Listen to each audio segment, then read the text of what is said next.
Welcome to the NICU Today podcast, a podcast to give families a new point of support as they navigate the NICU journey. Thank you for listening. Please don't forget to subscribe wherever you enjoy your podcast and share this episode with anyone who might find it helpful.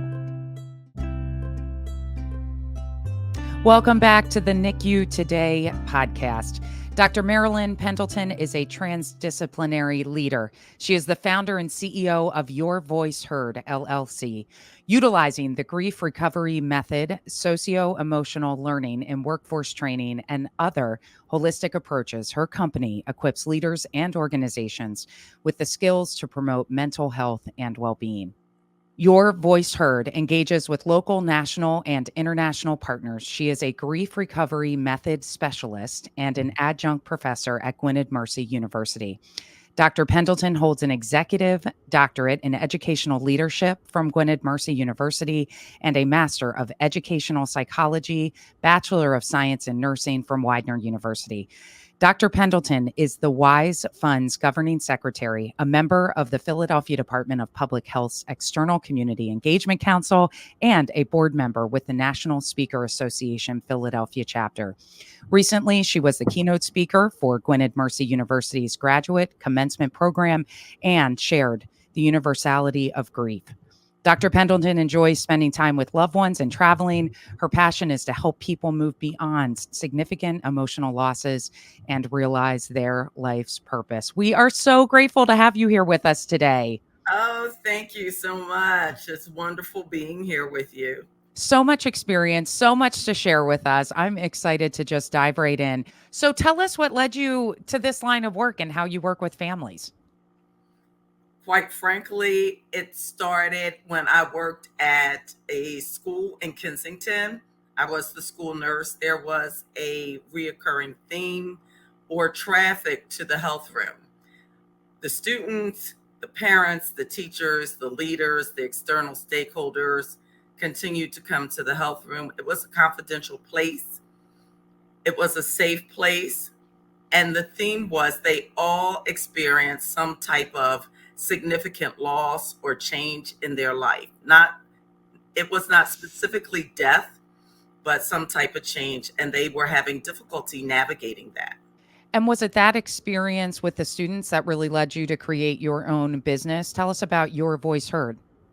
Absolutely. I named my company Your Voice Heard for an experience I had with one of my students. She continued to come to the health room. The teacher would call, and I'm not going to give the student's name. And I said, sure. The little girl she was a helper in the health room. She would come and hang out during recess. But this one particular day, she came down maybe about 3 or 4 times. The child went to class. Then the teacher called again. And I'll give her a shout out, Miss Schmidt. She was an amazing 4th grade teacher. And we worked very closely together. The little girl's classmate wanted to come down and see me. Well, the classmate, student number 2, proceeded to share with me that student number 1, her stepfather was found dead in the alleyway or in a driveway with 2 other of his friends. So I'm not going to sugarcoat it. Violence happens all over, and children experience violence. They grieve due to violence and other types of losses. But I felt I missed it. After that, I contacted the mother, also the main office, so that we could circle around the student, provide the resources that the child needed to thrive despite experience that loss. Now, I named my company Your Voice Heard because every griever, everyone deserves to have their voice heard. And grief manifests in different ways, whether it's physical, intellectual, emotional, social, relational, spiritual, and thus the creation of Your Voice Heard. I got certified as a grief recovery method specialist in 2008, and then the journey began. Well, that's what I wanted to ask you about. And we shared in your introduction as well that you are certified in this grief recovery method. What is that? Tell us about that. The grief recovery method is a evidence-based, globally practiced method education program. It's an educational program. It is not therapy, to help individuals recover from their losses. And they're equipped with various tools and techniques, and they can carry those tools throughout their life. We provide services for adults, uh, but we also have the grief recovery method provides a helping children with loss class. It's a four class series, which equips adults with the information and the tools to support and communicate with children who have experienced any type of loss. It could be a traumatic event or other type of loss. Well, that's what I think is so important too. When we talk about grief, we talk about loss. I think, I know for me, I immediately go to loss of a loved one, a child, an adult, a parent, grandparent, whatever that loss is. But we talk a lot about grief and loss through the NICU journey and how that can relate to prematurity, feeling as though there's grief around loss of your full pregnancy loss, infant loss, child loss. How does that relate to the work that you're doing? Oh, absolutely. Thank you for asking that question. Let's start with the children, if there are siblings involved. And I discovered this during my doctoral research and my literature review, that children are expecting a little brother, a little sister, and their new emerging role as a big brother or sister, caretaker, playmate, and that doesn't come to fruition. So they grieve that loss as well. A lot of times, there's a lot of focus on the mother, and the mother experienced the loss, but the partners experienced the loss. Um, the grandparents, it's a whole community that is grieving an unrealized hope, dream, or expectation that they have with the child that they expected to come. Even in the NICU, when there is a premature birth, it is not the expected, the hope and dream of a pregnancy and delivery that the person expected. And so there may be a baby shower planned, and oops, there's no baby shower because the baby comes early. There's a lot of time that the child may spend in the NICU.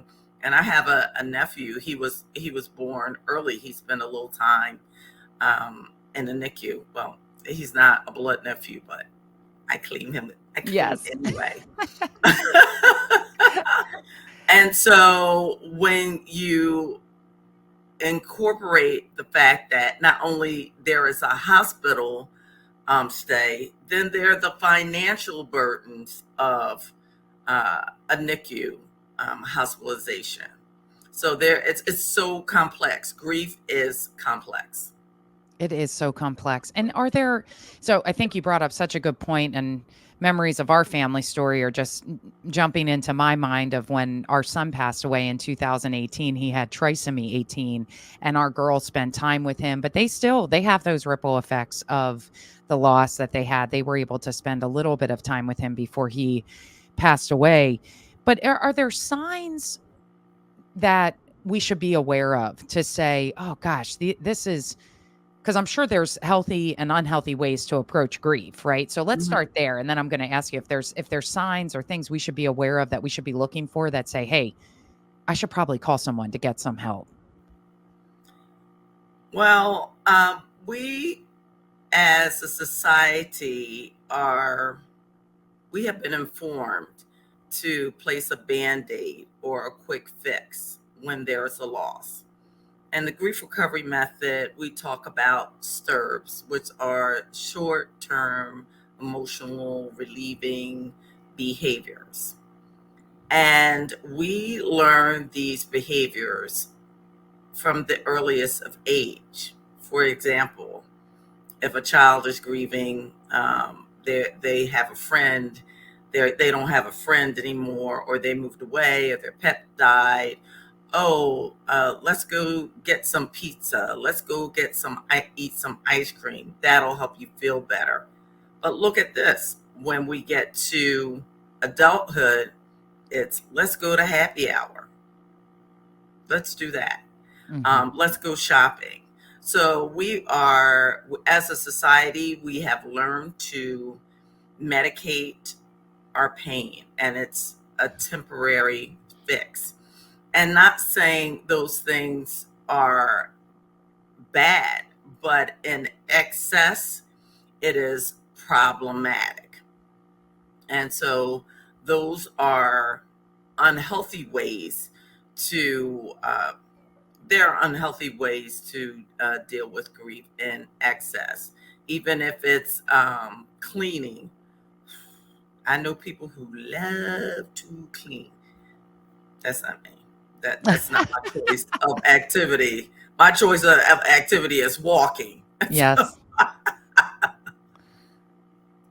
But so, and do you feel like if you hit those excess points, that's when it might be, hey, okay, I'm going to happy hour too much, or I'm doing this too much, that those are kind of some signs that, hey, I need to figure out what is the deep grief that I need to work through here? Yes, yes. Some people, they may sleep excessively. What you may find is oftentimes concentration is affected. I read one article a number of years ago from the UK, and individuals who had experienced a grieving event, their concentration is disrupted, and they had an increased incidence of auto vehicle accidents. So I know personally for myself, when I've experienced a grieving event, I try to honestly be more aware of my driving, or take a lift if I can, have somebody else drive me. Uh, it's so many um, things that can occur with an individual who has been grieving. There may be an increase in conflict or arguments in their relationships. They may isolate, and that is isolating is one of the worst things you can do. Mhm. But sometimes people isolate because they just don't feel safe. They don't have somebody to talk to. Right. And that's where it is so important to try and find someone to talk to, whether working through your organization. I'd love for you to share where listeners can find more about Your Voice Heard and your work. Oh, absolutely. I can be found on, well, let me start out by saying that I have a newly launched YouTube channel, and it's called Your Voice Heard with Dr. Marilyn Pendleton. And there will be a variety of guests who share their journeys of recovery and resilience after a grieving event. And I will have your organization on in the Yes. future. Yes. Yes. But also they can go to my website, and it is the letter U, the letter R, the word voice, heard.com. They can also find me on Instagram, Your Voice Heard LLC, and also on Facebook, Your Voice Heard LLC. I love that. And I love that you're starting a YouTube channel just to share stories. That's why we started the NICU Today podcast, because we wanted families to know that they weren't alone. And so many of us have gone through loss and just grieving. I talk to so many families who just feel that loss of their full pregnancy because they had to go through the NICU, or they never had a full term pregnancy and all of their children were born prematurely, and just that grieving piece of it. I did want to ask you, as parents who may have older siblings at home, are there any signs that parents should be looking for that children are really struggling? with maybe a Oh, baby in the NICU or a child loss or any situation? and honestly, my dissertation was exploring teacher preparedness, because that's a point, supporting early childhood students who've experienced trauma and other losses. And it takes the whole village, it's the whole community. So not only the parents, but to be in communication with the teachers as well. What children will often do, as I mentioned earlier, they may seek solace in the health room, they in the counselor's office, and the parent not even know that the student is making those type of visits. They have vague physiological complaints. The ER is a point, is a entry point for emotional and mental health for struggling children. They may see a decrease in their academic performance. Their game grades may fall off. For the wee ones, sometimes they may have bathroom accidents. They don't sleep at night, and parents don't realize that their children aren't sleeping. Every closed eye is not a eye that's sleeping, and they also hear everything that's going on, even adults who are having conversations. And sometimes children are afraid to talk and share their feelings, and that's something that adults learn. And not that our parents were wrong, but that's what we learned. So it's providing information, giving children space to be able to talk. They're afraid to talk. So the children isolate as well too. Yes. And I love what you were talking about. Well, especially with the little ones, just being aware of those accidents or not sleeping or those types of kind of red flags that would come up. But also kids that are in school, parents have such a power to be advocates and to build those good relationships with the team at school. So I Hmm. know we've done that with both of our living children. We've lost two of our four children, and we've been advocating for our girls at school to let their teachers know about their background when the school year starts, to say, hey, when you talk about how many siblings do you have, our girls will probably say three, because they have their living sister and they have two siblings who have passed away. But we want to let you know about this so that you're prepared to respond to that. So we've taken an active role in making sure that educators, teachers, the administrative staff all are aware of the situation that personally our family has gone through. But I think any family, if you have that grieving event, which I love how you stated that, whatever that might be, to just proactively reach out to the school and to let them know what's going on. And then they can help to put the supports in place between emotional support teachers, guidance counselors. I mean, you have so much power as parents just to advocate. And you know what? The very critical part about education, the CDC has a WISC model, and it's the whole school, whole community, whole child. And you're wrapping around the child the supports with internal and external stakeholders. But what I found in my research is that teachers don't know how to support children. They don't know how to communicate with them because they are uncomfortable with dealing with grief themselves. And especially now that we no longer have a um, public health emergency of international concern, which is COVID, Mhm. uh, teachers are struggling. And so when you have all of this emotional energy in a school, what do you do? So they need to be equipped. The parents need to be equipped.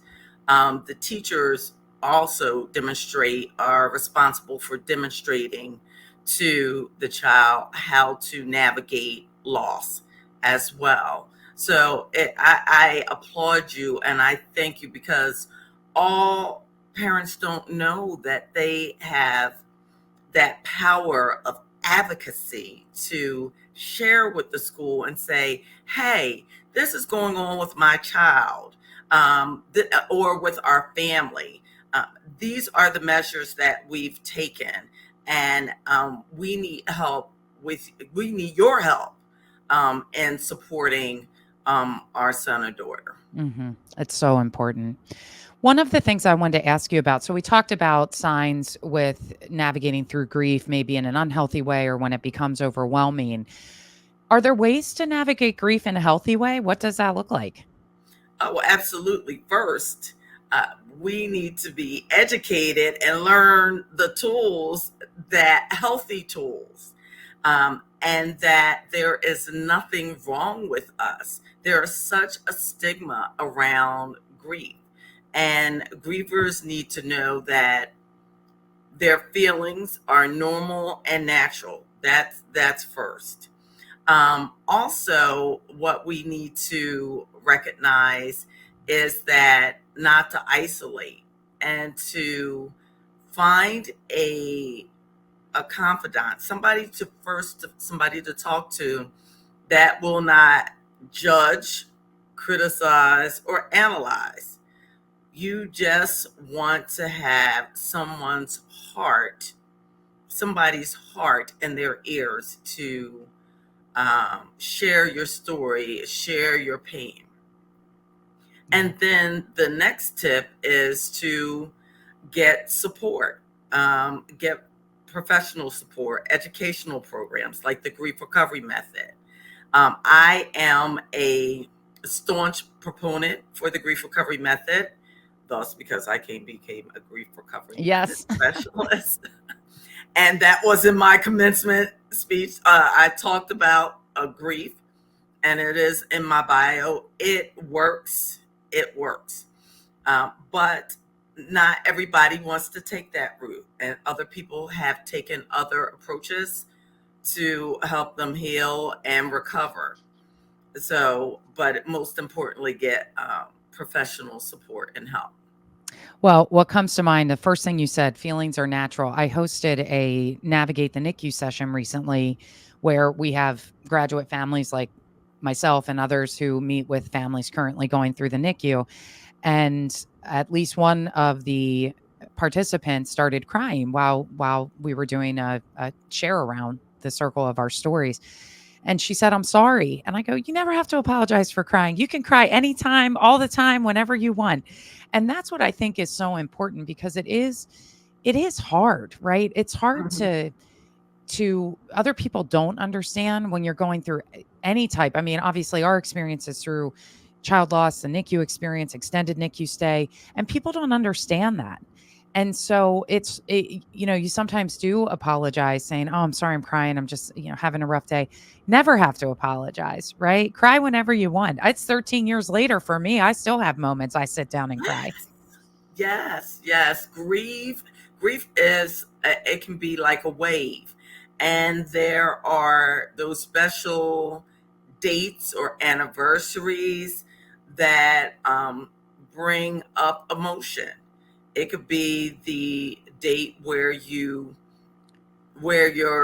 child was to celebrate their 16th birthday, when you expected that your child would get their driver's license or go to college, something like that, or graduate high school, graduate middle school. Those dates are special, and there's emotion with that. Christmas, or any other, maybe a faith-based holiday. It could be Mother's Day, Father's Day, Siblings Day. And so, holidays and special dates can be challenging for individuals, as well.